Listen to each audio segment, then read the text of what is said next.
আপনার দেহ ঘুমিয়ে পড়ে, কিন্তু কিছু একটা তখনও জেগে থাকে।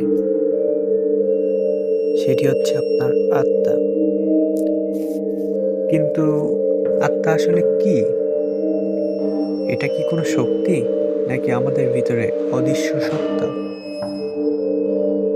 প্রাচীনকাল থেকে মানুষ বিশ্বাস করে যে আত্মা এক ধরনের অদৃশ্য শক্তি, যা শরীর ত্যাগ করলে মানুষ মারা যায়।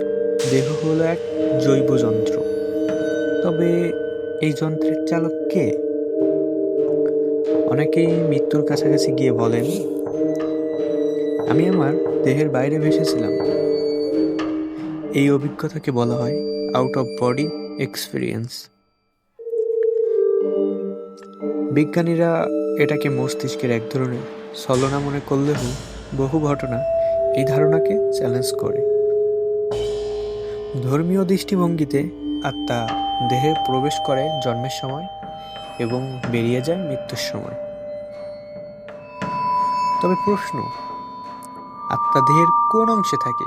হৃদয়ে নাকি মস্তিষ্কে? বহু গবেষণায় দেখা গেছে মৃত্যুর সময় দেহের ওজন সামান্য কমে যায়। কি এই ওজন? আমাকে বলেন, হয়তো এটা আত্মার ভর?